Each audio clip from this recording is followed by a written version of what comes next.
In this video, you will get a closer look at the Mercedes-Benz 170V W136, 1935 to 1942. Its origin, an overview, price range, and a whole lot more, so stay tuned.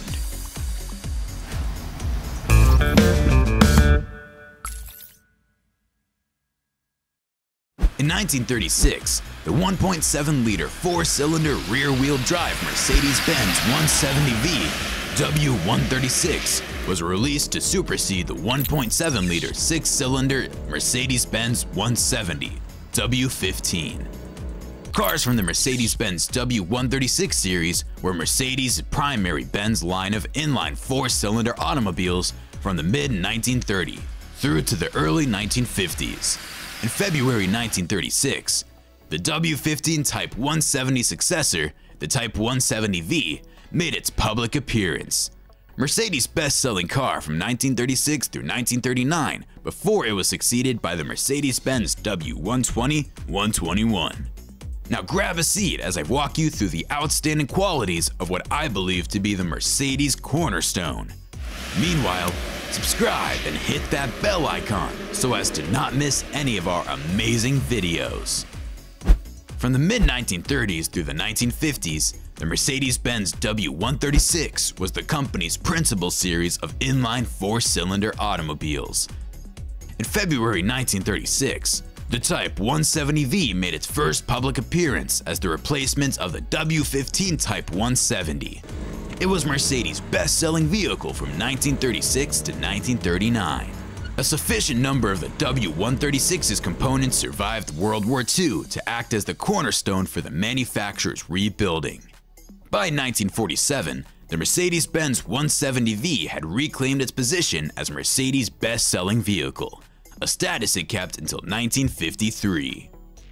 Even if its popularity reduced a bit in the late 1990s, there's no denying that the W136 is probably the most important piece in the history of the company for its role in the manufacturer's development post-World War II.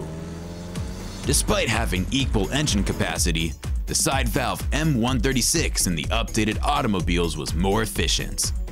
The manual gearbox had 4 synchromesh speed levels after it was upgraded in 1940. The maximum output was reported to be 38 PS, 28 kilowatts, 37 horsepower, at 3,400 RPM with an initial compression ratio of 6:1. The fuel consumption was 10 liters per 100 kilometers, 24 miles per gallon. Come on, not that face. 24 miles per gallon was awesome 80 years ago. The engine was mounted with only 2 fittings and served as the benchmark for every four-cylinder engine in vehicles.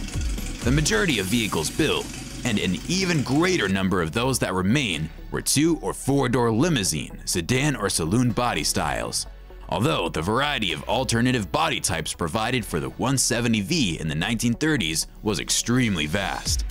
Each door of the 4-door variants was paired with something like a full-length collapsible canvas canopy and a 4-door cabriolet limousine. The 4-door model is also available with huge baggage racks in the back, suited for taxi operations. There were 2 models, a 2-seater Cabriolet A that has 2 doors and a 4-seater Cabriolet B that has 2 doors. Both models feature a baggage space behind the seat and underneath the bonnet storage position when collapsed. Whether a 2-door model, a 4-door model, a cabriolet limousine, a Cabriolet A, or Cabriolet B, there is something for almost everyone. Over 75,000 were manufactured between 1936 to 1942, making it non-arguably the most renowned Mercedes-Benz design up to that date. The Mercedes star was installed firmly on the grille for the first 2 years of manufacture, and the radiator cover was located beneath the hood. The grille was redesigned in 1937, and the star is now perched on the radiator cover. Pre-war output of W136 vehicles and light products was estimated to be over 90,000. Manufacturing ceased in 1942 as resources were diverted towards the World War II. From 1938 through 1942, Mercedes-Benz produced approximately 19,000 pieces of the 170V, which is an open-top vehicle for special forces. It is known as the 170VK, which is the second most manufactured German open combat vehicle of World War II. Despite suffering serious damage during World War II, Mercedes-Benz recovered from the bomb damage of the war with a major competitive edge over some of their pre-war rivals. Do you remember at the beginning of the video when I called the W136 the Mercedes-Benz cornerstone?